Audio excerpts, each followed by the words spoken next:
Muy buenos días a todos. Primero quiero darle gracias a Dios por la oportunidad de estar con ustedes. Quiero darle gracias al señor párroco de esta iglesia y la comunidad de los benedictinos y a Laurita y toda su comunidad de peregrinos del amor en este lado de México. Nosotros como comunidad pues estamos muy alegres de comparte nuestra comunidad aquí. Y para comenzar voy a hacer una reflexión sobre el camino de Cuaresma. Estamos en la Cuaresma e insistimos en que debemos trabajar en esto, ya que el Señor nos da la oportunidad de vivir una Cuaresma más. Voy a pedirle al Señor su palabra para que en esta palabra podamos hacer esta reflexión. Y les voy a leer de la epístola a los Colosenses, en el capítulo 3, desde el versículo 1, y dice: la unión con Cristo glorioso, principio de nuestra vida. Así pues, si habéis resucitado con Cristo, buscad las cosas de arriba, donde está Cristo sentado a la diestra de Dios. Aspirad a las cosas de arriba, no a las de la tierra, porque habéis muerto y vuestra vida está oculta con Cristo en Dios. Cuando aparezca Cristo, vida nuestra, entonces también vosotros apareceréis gloriosos con Él. Por tanto, mortificad cuanto en vosotros es terreno: fornicación, impureza, pasiones, malos deseos y la codicia, que es una idolatría. Todo lo cual atrae la ira de Dios sobre los rebeldes, y que también vosotros practicasteis en otro tiempo, cuando vivíais de ese modo. Mas ahora, desechad también vosotros todo esto: cólera, ira, maldad, maledicencia y obscenidades, lejos de vuestra boca.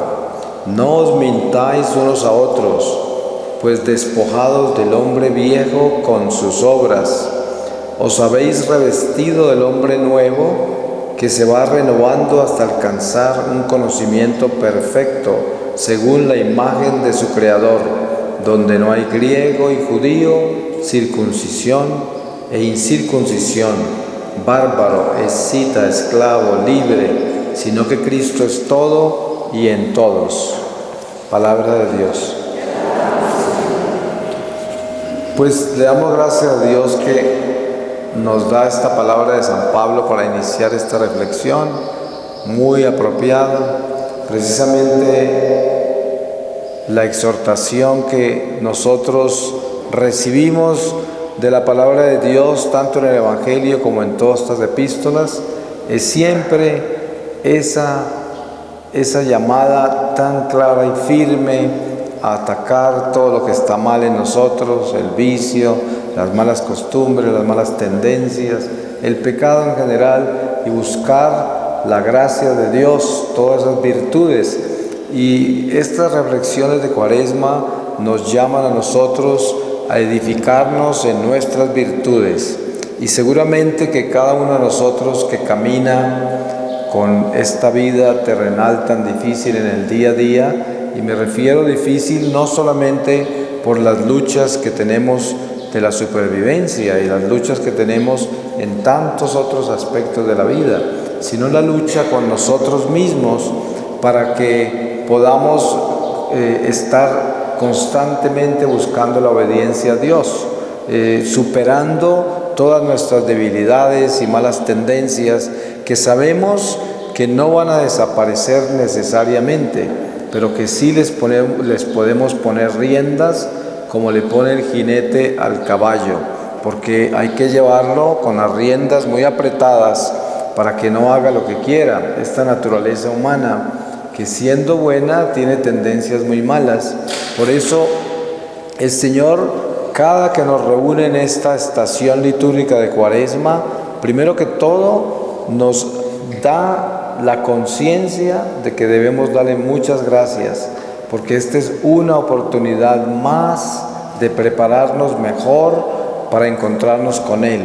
Y realmente ese debería ser el eco que que debe estar en nuestro corazón permanentemente cuando, como hijos de Dios en la iglesia, nos reunimos para reflexionar en los misterios de nuestra fe y para contemplar el estado en que nos encontramos, el estado espiritual, nuestra relación con Dios y con el prójimo, nuestra relación con nosotros mismos, porque todo esto es un conjunto de un peregrinar, es un conjunto de experiencias que vamos viviendo cada uno de nosotros.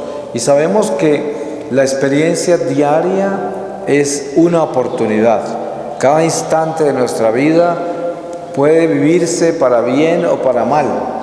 Y entendemos de que existe algo así como el libro de la vida. El mismo San Juan nos lo revela en el libro del Apocalipsis, el libro de la vida, que quiere decir que nuestra vida está ante Dios perfectamente escrita cada instante, todo lo nuestro está escrito.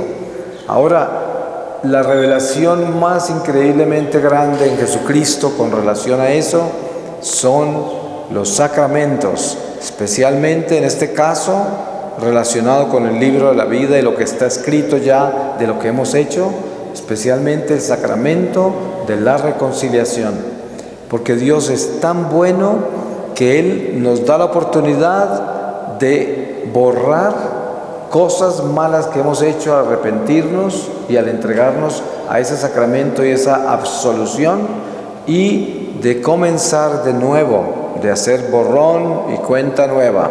Ustedes se dan cuenta las promesas de la Iglesia con las indulgencias plenarias. Si ustedes leen bien el contenido de la promesa de la Iglesia en las indulgencias plenarias, eso no es nada menos que volver a comenzar con ese libro, volver a escribir nuestra historia. Y esto, ustedes se pueden imaginar un regalo más grande que ese. Precisamente la Cuaresma nos lleva a nosotros a vivir esa oportunidad, porque para vivir esa oportunidad de rehacer nuestra vida con el Señor por su misericordia, su perdón, su compasión, entonces nos da a nosotros en Cuaresma la oportunidad de reflexionar en el arrepentimiento, un arrepentimiento sincero. Si ustedes estudian bien las condiciones de las indulgencias plenarias, se dan cuenta que tiene que haber un perfecto acto de contrición. Y un perfecto acto de contrición como condición para recibir esa gracia es un arrepentimiento absolutamente radical, donde usted se arrodilla y le dice al Señor que con todas las fuerzas de su alma, de su corazón, de su mente, de todo su ser, renuncia al pecado y le suplica que le dé fuerza para no caer, para no pecar más. Sabemos que somos débiles, vulnerables, sujetos a caer. Sin embargo, si la promesa viene del fondo de su corazón y usted es absolutamente sincero con el Señor sabe que usted de verdad cree en lo que está diciendo, que usted de verdad quiere lo que está pidiendo. Y por esa razón, en ese momento, esto se llamaría un acto de contrición perfecto. Pero si usted busca indulgencias plenarias, pero no tiene un acto de contrición perfecto como ese, sabe que no las recibe, no las va a recibir. Entonces, la reflexión nuestra de Cuaresma es recibir esa gracia del Señor de cómo caminar la Cuaresma. Es una gracia de Dios. La gracia de Dios el camino de la Cuaresma es el camino del cambio, el camino de la reflexión profunda, el camino de la decisión radical. Ese es el camino de Cuaresma, la decisión radical. Uno arrodillarse y desde el fondo de su ser, desde el fondo de su alma, de su corazón, decirle al Señor: no quiero más pecar, Señor, ten misericordia, no lo quiero, por favor ayúdame, me arrepiento de todo el mal que he hecho, Señor, de todas las ofensas que te he hecho a ti y al prójimo. Mira, Señor, la lepra que llevo de todo mi pecado, ten misericordia, ayúdame, Señor, no quiero pecar más, no prefiero morir que pecar. Así de grande debe ser ese arrepentimiento, así de trascendental, porque como decía el Padre en homilía hoy, algo que me gustó mucho es la trascendencia, el trascender a Dios, hacia Dios. Eso es muy bonito, muy importante entenderlo.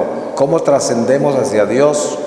Pues trascendemos hacia Dios por intermedio de Él superar esas debilidades nuestras que no necesariamente se van a borrar. Yo siempre digo, esas debilidades nuestras son como las rayas del tigre. Usted no le puede quitar las rayas al tigre, pero usted sí puede asegurarse de que esas debilidades suyas no lo dominen. Eso sí puede hacer.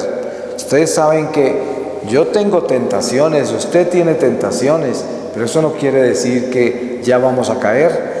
Las tentaciones son una propuesta, las tentaciones son esos instintos que tenemos animales que nos llevan a despertar apetitos desordenados, que traen las pasiones desordenadas, que nos llenan de avaricia, que nos llenan de toda clase de defectos y de debilidades que quieren dominarnos, tumbarnos. Pero eso es tan solo una propuesta de nuestra naturaleza de la carne. Sabiendo nosotros que nuestra naturaleza no es mala, pero tiene tendencias malas, entonces debemos utilizar eso que es bueno en nosotros, como es la voluntad humana en Dios, para que se someta a la voluntad divina. Y sometida a la voluntad divina, el Señor nos da esa fortaleza para superar esa miseria, esa debilidad. La angustia del ser humano cuando camina con Dios es darse cuenta que esa naturaleza humana parece ser indómita, parece ser que no obedece. Esa es nuestra angustia. Pero precisamente la unión nuestra con Dios es la que hace posible de que logremos ponerle las riendas al animal, ponerle las riendas a la parte indómita de nuestra naturaleza, que no se va a acabar, pero que sí se puede domesticar, se puede arrendar, se puede detener. Y esto es lo que se necesita cuando nosotros nos reunimos como pueblo de Dios y queremos reflexionar en los misterios de nuestra fe. El primer misterio es que Dios está en nosotros, es omnipresente, presente en todos nosotros al mismo tiempo. Ese es un misterio muy grande. ¿Y qué quiere decir eso? No estamos solos. Y por lo tanto, todo lo que emprendemos para superar nuestra naturaleza temporal, mortal, imperfecta, lo emprendemos con su compañía, porque no estamos solos. Y Él es el Dios perfecto, el Dios que todo lo puede. Lo que necesitamos es, primero, creer que Él está en nosotros. De verdad creer. Segundo, confiar en que Él nos ama y quiere lo mejor para nosotros. Tercero, conocer de que Él sabe exactamente todo lo que nos duele, lo que nos alegra. Él nos conoce perfectamente. Entonces, cuando el corazón es sincero, es contrito, arrepentido, un corazón que se arrodilla, un corazón que le duele el pecado, el Señor lo sabe, porque Él es el primero que sabe lo que usted siente y por lo tanto Él lo acompaña.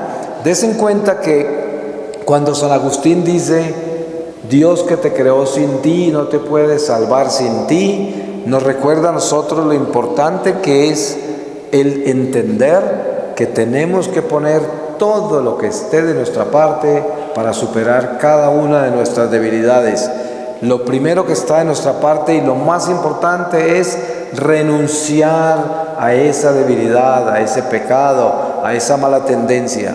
Renunciar tal y como lo dije al principio, con todas sus fuerzas, renunciar, porque esa es el movimiento más importante para hacer.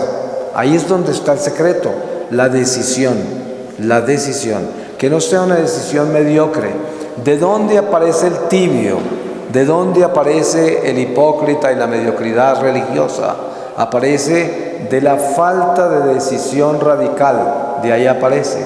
Porque cuando una persona exhorta a otra en términos espirituales y la llama a obedecer a Dios, a vivir con Dios, a caminar con Dios, esa persona, si no tiene amor, si esa persona no conoce lo que es radicalmente entregarse a Dios, esa exhortación no tiene amor y por lo tanto lo que hace, a cambio de darle la oportunidad a esa persona que reflexione en lo que la estamos exhortando, termina ofendiéndola, le rebota su exhortación. ¿Por qué? Porque no tiene amor en su exhortación, porque usted nunca ha renunciado al pecado desde el fondo de su alma y por lo tanto, ¿cómo puede exhortar a otro que cambie y a que deje de pecar cuando usted mismo no ha hecho eso con su corazón, con su vida? Y por eso esa exhortación no tiene fuerza, para nada. Ahí es donde debemos tener tanto cuidado nosotros de no engañarnos con nuestra religiosidad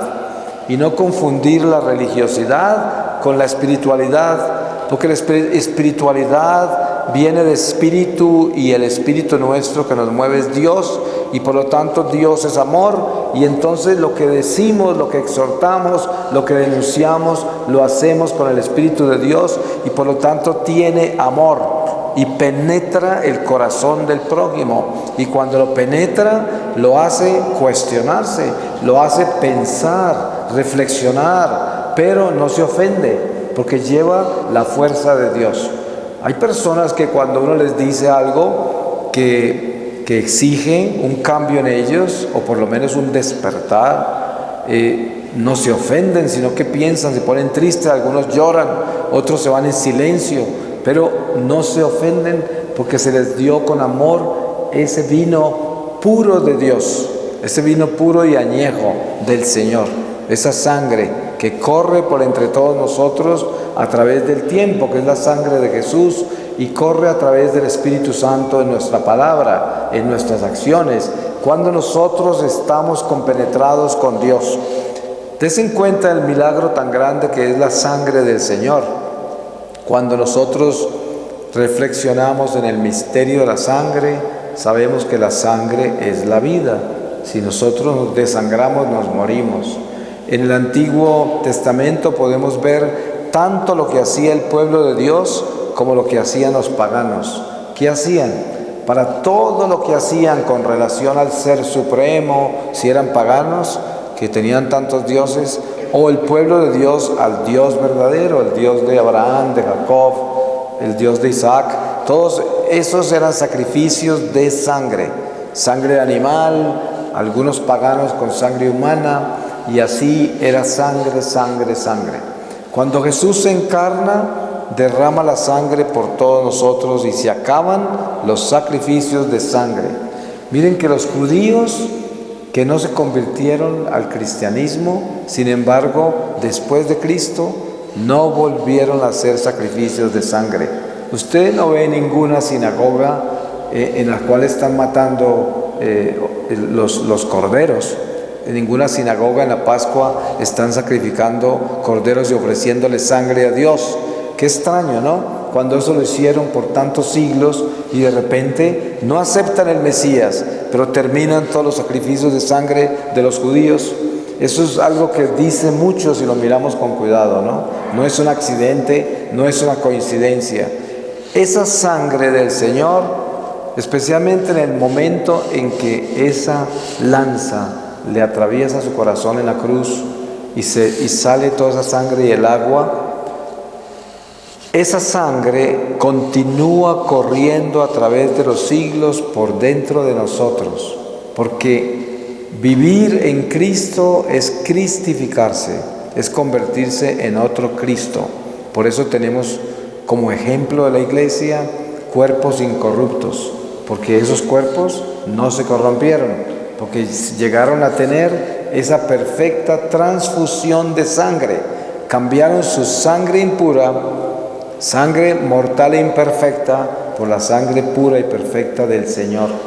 Y entonces nosotros somos aquellos que a través de la fidelidad y nuestra santidad podemos continuar llevando la sangre del Señor, la vida, esa es la vida, la sangre. Y por lo tanto la sangre de Cristo que la encontramos en la Eucaristía, en esa transustanciación, al tomar esa hostia, nosotros recibimos esa sangre. ¿Y qué sucede? Que esa hostia es como una transfusión, porque estamos recibiendo sangre del Señor, la estamos tomando y es nuestro alimento. Si somos fieles a Dios y estamos en armonía con Dios, poco a poco esa Eucaristía nos va purificando, nos va liberando, nos va elevando al espíritu y va fortaleciendo esta naturaleza imperfecta humana en una carne santa, una carne que abraza a Dios en plenitud por las decisiones radicales que toma de renunciar al pecado de verdad. Y miren que Dios es misericordioso en eso. Nos damos cuenta que un apóstol tan grande como San Pablo le rogaba al Señor que lo librara de un defecto que tenía, algo horrible que tenía, que él decía que era un aguijón en su carne. No lo explicó qué era, pero no creo que hay necesidad. Él decía que 3 veces le pidió al Señor que le quitara ese aguijón de la carne, que era como un demonio que había subido del infierno a atormentarlo, así lo describía. Y el Señor no se lo quitó. Le dijo: mi gracia te basta, yo me glorifico en tu debilidad, en tu miseria. Si entendemos bien qué quiere decir eso, precisamente eso quiere decir lo que les hablaba al principio. El Señor permite que nosotros vivamos con esta miseria, con estos defectos, con estas cosas que nos atormentan, que nos hacen pecar o que nos da a nosotros esa inclinación tan fuerte a pecar, que nos atormenta. Pero el Señor se glorifica en eso, porque entre más nos duela, entre más nos arrepintamos de eso que sentimos que queremos hacer, que es malo, que es desobediente, que ofende a Dios, ofende al prójimo y nos daña a nosotros, más nos purificamos, porque esa es la forma en que nos santificamos. ¿Cómo nos santificamos nosotros? A través del dolor que comenzamos a sentir del pecado. Por esa razón tenemos la experiencia, que es un dogma, del purgatorio. ¿Por qué razón existe el purgatorio? Porque es un estado de la misericordia de Dios, donde el alma tiene la oportunidad de hacer lo que no alcanzó a hacer en esta vida terrenal. Tenemos que mirar esta vida terrenal como una escuela de almas. Y la lección que estamos aprendiendo acá es la lección del amor. Eso es lo que estamos aprendiendo.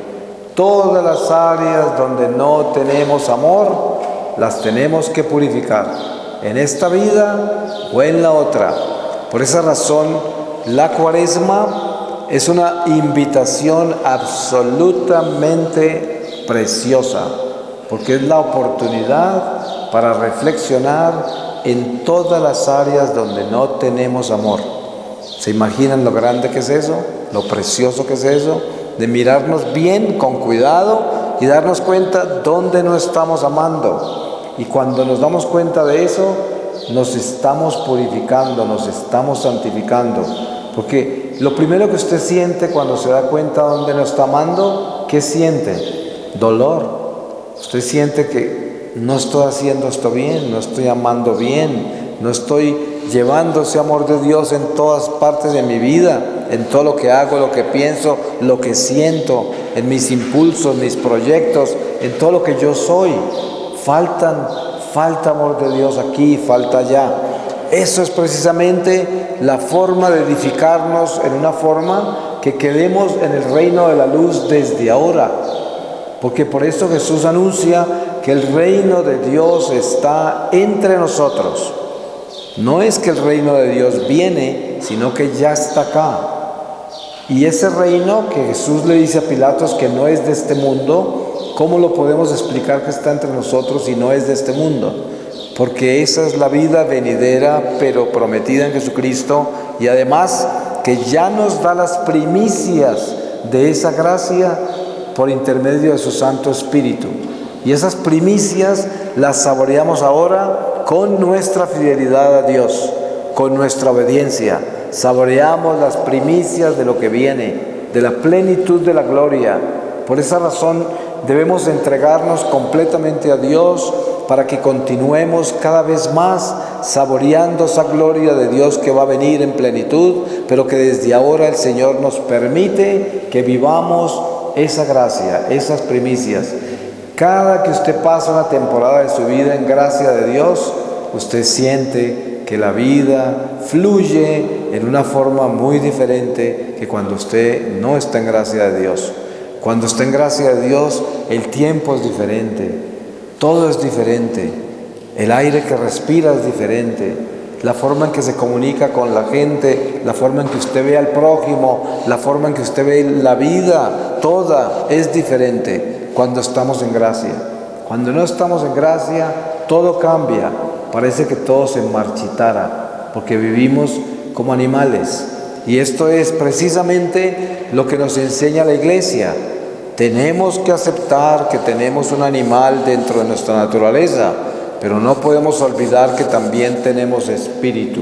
Y por esa razón, la Cuaresma nos lleva a abrazar nuestra naturaleza espiritual, para que nuestra naturaleza humana, el animal nuestro, pueda tener esa posibilidad de tener disciplina, de tener obediencia, de que esa naturaleza indómita tenga riendas y nosotros podamos cabalgar con esta naturaleza humana sin caer, sin tropezar, sino caminar derecho con el Espíritu de Dios que cabalga sobre nosotros.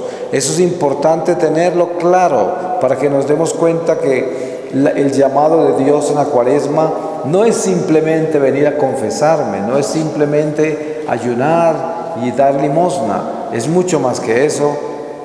Es que esa confesión sea una confesión trascendental, que trascienda al Espíritu. Para que pueda trascender, tiene que tener algo muy importante como ingrediente: mi decisión radical. Mi decisión radical. ¿Qué se gana usted con ir a confesarse un pecado que usted sabe que voluntariamente lo va a volver a cometer sin ningún esfuerzo? Entonces, ¿qué tipo de deporte es ese? Me confieso y vuelvo a pecar y me confieso. Ahí no hay nada. Esa es una religión mediocre, una religión vacía. Ese es el tibio, ese lo vomita Dios de la boca. Por esa razón, el llamado específico es tener la conciencia de que cuando yo me arrodillo para confesarme, me estoy arrodillando de verdad. Me estoy arrodillando con el dolor de mis pecados. Me estoy arrodillando con la conciencia del pecado. Me estoy arrodillando convencido de que no lo quiero en mi vida, que lo detesto, que renuncio a él, que me atormenta, que es un daño para mí, una ofensa a Dios, un daño para el prójimo, que no lo quiero más, que no lo quiero más, y estoy convencido de eso.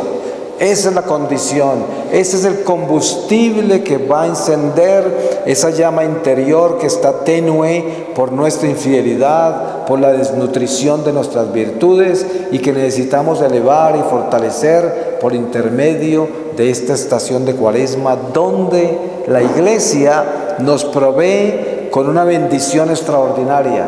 ¿Ustedes creen que estas estaciones de Cuaresma son simplemente una estación? No, la estación de Cuaresma es una bendición. ¿Por qué razón? Porque cuando nosotros somos obedientes al orden de la Iglesia que Dios mismo estableció y que su Santo Espíritu la ha recreado en su sabiduría a través de los siglos, recibimos del cielo una gracia extraordinaria que no recibimos en tiempo ordinario. Muchas personas dirán, pero la confesión es igual en tiempo ordinario que en Cuaresma. Pues sí, el sacramento no cambia, el sacramento es el mismo cuando usted se está muriendo, cuando usted se confiesa la primera vez, cuando se confiesa en tiempo de Cuaresma, cuando se confiesa en tiempo ordinario, cuando se confiesa en Adviento.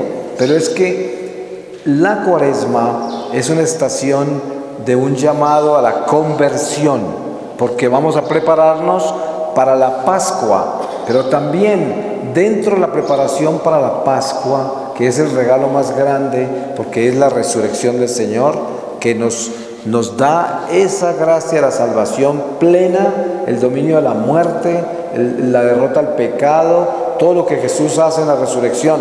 Pero es que nosotros tenemos que pasar por la pasión del Señor en esta Cuaresma, la pasión.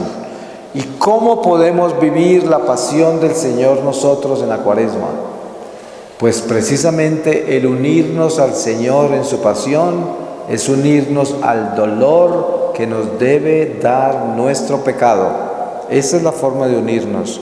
Ustedes se acuerdan lo que Jesús le dijo a las mujeres de Jerusalén que estaban llorando ahí cuando lo vieron. Él dijo: no lloren por mí, lloren por ustedes, por sus hijos. ¿Qué les quiso decir con eso? Les enseñó cómo lo podían acompañar en esa pasión. No era llorando por él, era llorando por ellas y por sus hijos, llorando por su pecado. Esto es, entonces, hoy nos llama el Señor a vivir esa pasión con Él, y no podemos saltarnos la pasión como se la saltan los protestantes, que se van de la última cena a la resurrección, aleluya, ya nos salvó, ya pagó por nosotros. No, nosotros también tenemos que vivir el precio del dolor y del sufrimiento de esta vida con Jesús, cargar esa cruz y seguir al Señor. Pero ¿cómo hacemos? Entendiendo que el Señor nos pidió en el Calvario que lloremos por nosotros y por nuestros hijos, porque debemos llorar por ese dolor del pecado nuestro, por eso debemos llorar. Entonces, en esta Cuaresma, don maravilloso de la Iglesia para nosotros que estamos peregrinos en este destierro, caminando con Dios, Dios nos da la oportunidad de que sintamos el dolor de nuestro pecado para que nos unamos a la pasión del Señor, a la pasión de Cristo. Esa es la forma de vivir la Cuaresma. Entonces, claro, vamos a prepararnos para la Pascua, pero para llegar a la Pascua tenemos que caminar con Jesús hacia la Pascua. Y lo que Él nos invita a caminar es todos los pasos que Él dio. Dense en cuenta que hay que hacer una reflexión profunda en el Vía Crucis.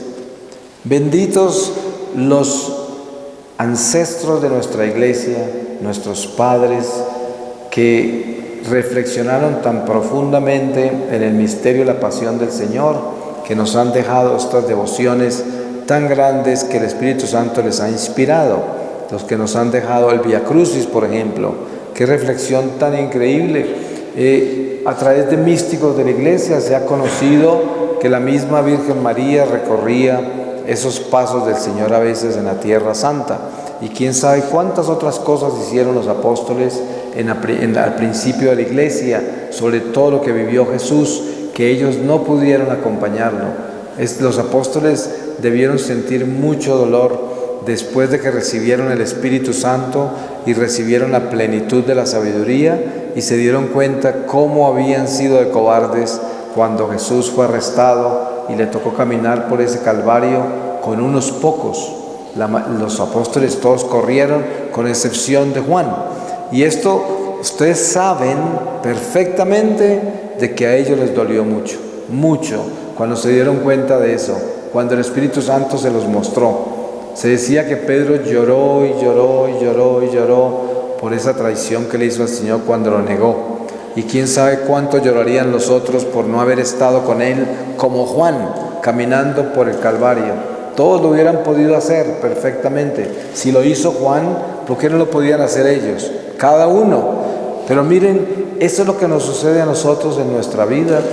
¿Cuántas veces le hemos corrido a la cruz? Ustedes se dan cuenta en su contabilidad personal de su relación con Dios. Piense cuántas veces usted ha tenido dificultades en esta vida y lo primero que ha hecho es mirar al Señor y decirle: ¿y esto? ¿Cómo? ¿Por qué me lo mandaste? ¿Por qué lo permitiste? ¿Qué es esto? Esto es precisamente correrle a la cruz. Eso es lo que hicieron los apóstoles. ¿Cómo así? Que lo arrestaron y lo van a matar. ¿Cómo así? Si tú eres el profeta, el Dios, el Señor, el Mesías. ¿Cómo así? ¿Cómo? ¿Esto qué? Precisamente eso es lo que tenemos que mirar con cuidado. En nuestra contabilidad, ¿cuánto tenemos de eso? ¿Y esto qué? ¿Por qué me pasó esto a mí? ¿Cuántas veces pensamos nosotros que ser muy obedientes a Dios nos evita el vivir las dificultades de esta vida? ¿Qué error tan grande que es ese? Porque esa es la forma más rápida para perder la fe. Pues precisamente cuando nosotros miramos la vida de los más fieles, de los más santos, como fueron los apóstoles, nos damos cuenta que todos fueron mártires. Y los íntimos amigos de Jesús fueron decapitados, crucificados, incinerados, quién sabe cuántas torturas vivieron, y eran los íntimos amigos del Señor. Entonces, ¿qué enseñanza nos da eso? Nuestra fe no puede estar amparada en una vida donde no hay dolor, donde no hay sufrimiento, donde no hay dificultades, porque esa es una fe falsa. Esa es la fe del fariseo, esa es la fe de las sectas. Ustedes saben que las sectas dicen que las enfermedades y el sufrimiento de esta vida son maldiciones y tenemos que ser exorcizados para sacar esas cosas de nuestra vida, porque Dios quiere que seamos felices, que tengamos prosperidad en esta vida, que no nos enfermemos, que no suframos. Bueno, pues todo eso es precisamente una doctrina falsa, de falsos profetas, es mentira, porque entonces los apóstoles, ¿por qué se murieron? ¿Estaban malditos acaso? ¿Acaso necesitaban ser exorcizados?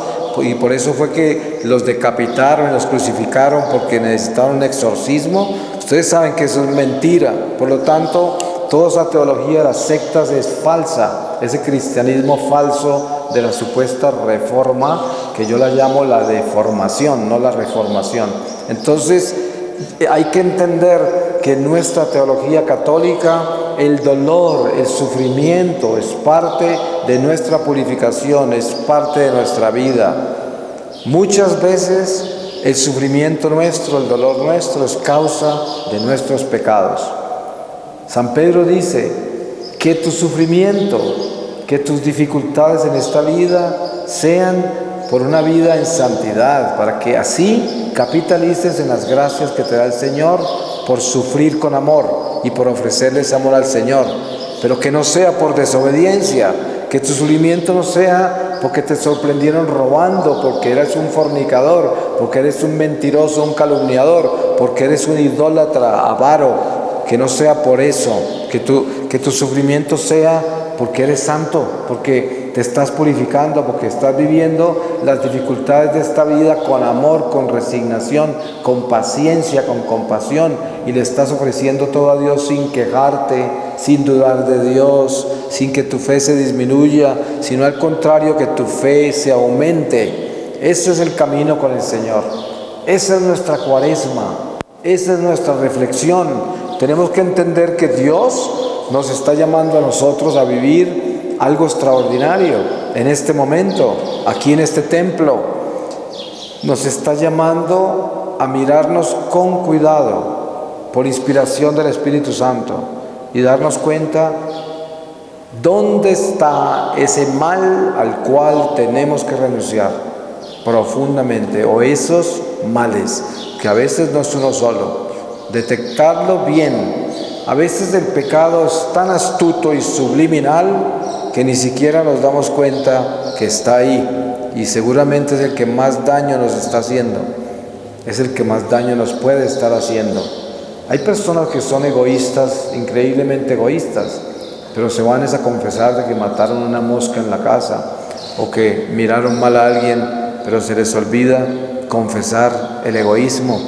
Hay personas que con esa lengua hacen daño día y noche y nunca se confiesan de lo que sale de sus bocas, y ese pecado los tiene arrastrados, destruidos, y con esa lengua hacen daño todo el tiempo, nunca lo confiesan. ¿Por qué? Porque es parte de esa naturaleza ya. Ese mal ya está ahí, como si fuera una raya del tigre, como si fuera una mancha permanente, y así no es. El pecado no pertenece a nosotros, aunque está en nosotros, pero el pecado no es nosotros, y por eso nunca podemos unirnos a él y dejarlo como si fuera una segunda naturaleza. No lo es. Hay mucha gente que dice, ay, es que mi familia todos somos así como muy francos, decimos todo lo que pensamos. Esa es la filosofía del chismoso, del imprudente. Eso no es verdad. Esa franqueza se termina siendo una soberbia, una imprudencia, una mala intención, una lengua chismosa. Por eso hay pecados que están unidos a nosotros en una forma tan subliminal que no los confesamos. Y por eso hay que pedirle al Espíritu Santo que nos dé claridad para que lo podamos ver. ¿Ustedes quieren sacarse el demonio de su corazón en cada pecado? Descúbralo. El demonio descubierto no se queda. Si usted quiere ver al demonio bien furioso, quítale el velo donde está escondido. Salen como las ratas cuando se prende la luz de un cuarto oscuro. Salen corriendo porque son sorprendidos. Haga el experimento, seguramente ustedes han vivido esto.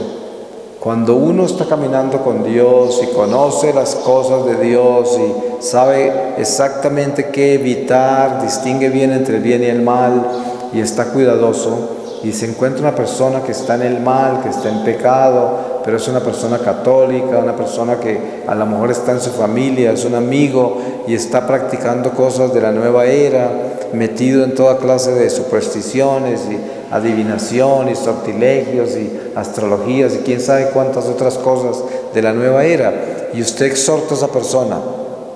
¿Qué es lo primero que sucede ahí? Esa persona se pone furiosa.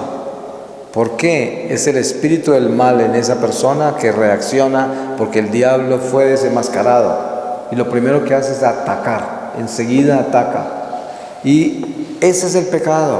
Usted, cuando le exhorta a una persona que está totalmente invadida por el pecado, corrompida, y usted le llama a ese pecado en su cara, eso es una batalla increíble, porque el diablo desenmascarado es un diablo furioso, pero un diablo en carrera, un diablo que lo único que quiere es salir corriendo.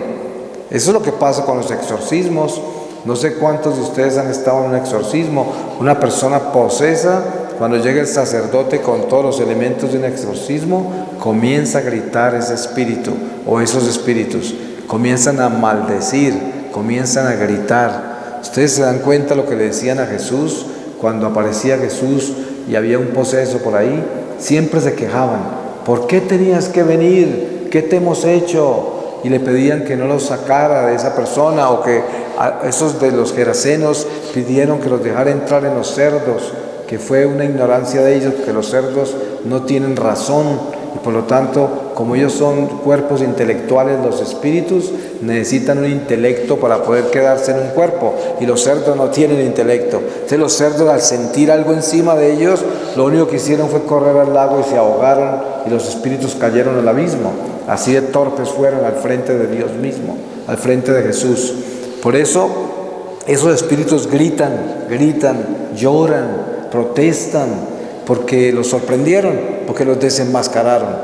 Entonces es importante tener claro esto, de que cuando usted va a renunciar al pecado, no se olvide que está desenmascarando al diablo, está desenmascarando. Especialmente eso que les contaba. ¿Cuántas veces va a confesarse usted y se olvida del pecado más importante? Porque es tan importante que ya es parte suya, como si fuera parte de su piel, porque es que lo tiene arraigado en usted, es parte suya. Ay, eso sí que es peligroso. Precisamente este es el regalo que el Señor nos da en este momento, en esta cuaresma, en este templo. El Señor puede darle la gracia a usted de desenmascarar un pecado horrible que está caminando con usted hace tiempo y que no lo ha confesado. Y usted no se imagina la libertad que el Señor le va a dar donde usted logre hacer eso, donde tenga el valor de desenmascararlo, de irse a arrodillar y decir: este pecado lo tengo hace tiempos y no lo había descubierto. Yo sabía que estaba ahí porque actuaba en mí y yo actuaba con él, pero nunca lo había confesado. Nunca había renunciado a él, y hoy renuncio a él con todas las fuerzas de mi ser. Y eso es lo que tiene que hacer. Ese es el regalo de Cuaresma. No hablemos de muchas más cosas, esa es la más importante, ¿no creen? ¿No creen que la más importante es descubrir todas esas áreas que están estancadas en nosotros y que nos hacen tanto daño? Pues eso es lo que el Señor nos quiere dar hoy, eso. Nunca se dé por aludido de que porque usted es una persona de mucha oración, usted lee libros muy profundos y sofisticados, usted es una persona enterada de la teología, usted tiene todos estos contenidos religiosos en su cabeza. Nunca se dé por aludido de que usted está bien. Ese es el primer error que va a cometer, el que se sienta que está bien. No se olvide de su miseria, de su nada. Acuérdese que nosotros somos seres vulnerables, limitados, miserables, pecadores. Todo el tiempo debe estar vigilando su vida, vigilando el estado de su alma, vigilando su corazón, todo el tiempo. No se confíe, todo el tiempo. Mire con cuidado. Por eso el Señor nos enseña a nosotros con claridad que no te pongas a mirar la paja que lleva el prójimo en el ojo, sino la viga que tú tienes en tu ojo. Y eso es importante porque el pecado de los demás es muy visible para nosotros. Es muy fácil mirar los defectos del prójimo, pero qué difícil que es mirar el nuestro, o aceptarlo, o confesarlo, o exorcizarlo, sacarlo de nuestra vida. Eso no es fácil. Por eso, cuando usted observe bien cuánto se ha convertido en una persona escrupulosa y está constantemente observando los pecados de los demás, en ese momento declárese culpable de algo muy grave. Usted está en problemas, porque precisamente cuando Dios habita en su corazón y usted está caminando en un camino de purificación, de santificación, lo primero que santifica es el instinto de juzgar. Es lo primero que santifica. Ya de su corazón no salen esas cosas.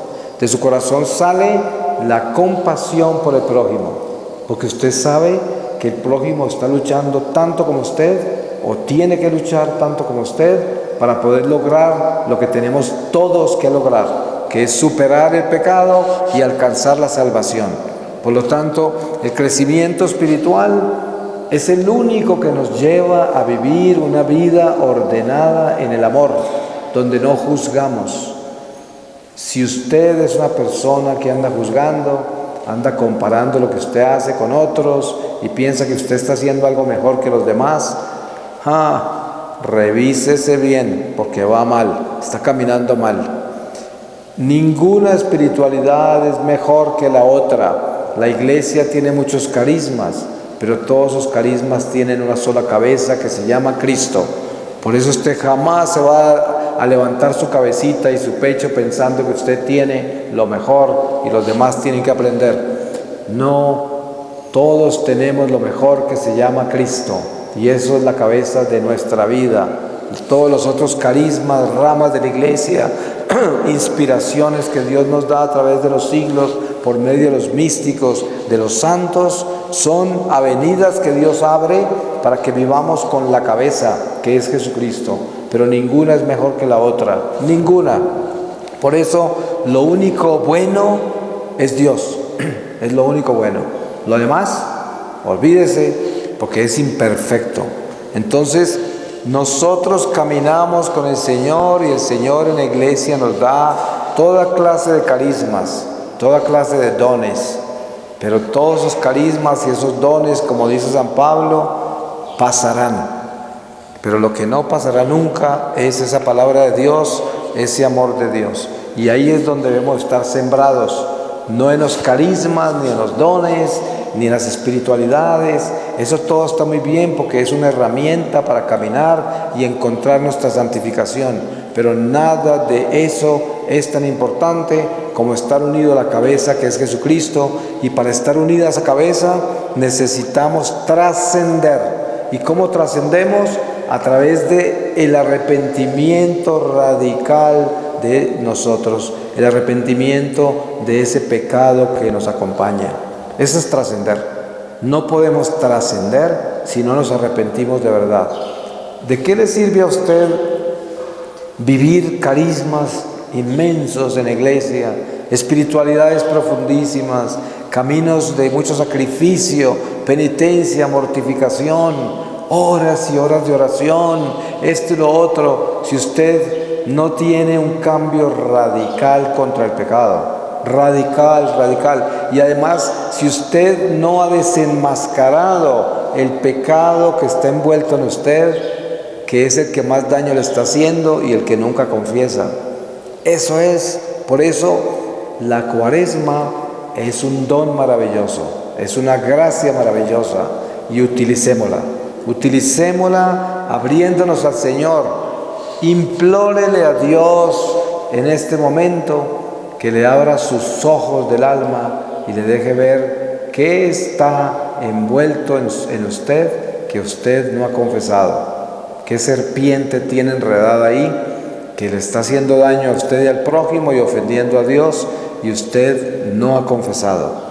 Eso es importante porque esa serpiente le está haciendo mucho daño, lo está desnutriendo, lo está disminuyendo como ser humano, le está quitando esa estructura importante de una doctrina obediente, le está quitando y le está convirtiendo su religión en una religión hipócrita y vacía de amor. Todo eso hay que liberarlo, hay que sacarlo de nosotros. Tenemos que fortalecernos en el Espíritu a través de descubrir ese mal que hay en nosotros. Yo he vivido experiencias muy dolorosas en ese aspecto. Cada vez me sorprendo más. Cuando yo pienso que voy bien y de pronto siento que hay algo en mí que está como desnutrido, que hay como cierta sequedad, hay como cierta indiferencia y de pronto me cuesta trabajo esto o lo otro, yo digo, pues aquí hay algo mal. Aquí hay algo mal que no he desenmascarado, que no he descubierto. Y cuando me dedico a sorprenderlo, le ruego al Señor, le imploro, y en un momento a otro se abre, llega la luz y me doy cuenta, tremendo pecado que estaba caminando conmigo y que no lo confesaba, que no lo tenía desenmascarado. Y ese es un alivio inmenso, porque ya comienzo a darme cuenta que mejoro, que mis virtudes se fortalecen, que tengo más amor, más paciencia, que mi vida de oración se enriquece, porque ya no es un cansancio ni un desierto, sino que es un entusiasmo por estar con Dios en la oración, la Eucaristía, todo se enriquece, porque me he liberado de algo que me tenía atrapado, que me tenía ahorcado y que caminaba con ese peso ahí sin saber qué era, cuando era una serpiente que me tenía ahogado por un pecado que no he sacado. Y esto es lo importante que debemos hacer en esta Cuaresma, no solamente reflexionar en tantas cosas importantes de los misterios de nuestra fe, pero sobre todo para que empecemos con el pie derecho y caminemos recto en lo que estamos haciendo en esta estación, revisemos el corazón y detectemos el mal que hay en él, que nosotros no hemos entregado. Y eso es lo importante. Vamos a pedirle al Señor su santa palabra para que sellar esta reflexión y permitir que el Espíritu Santo la mantenga en nuestro corazón.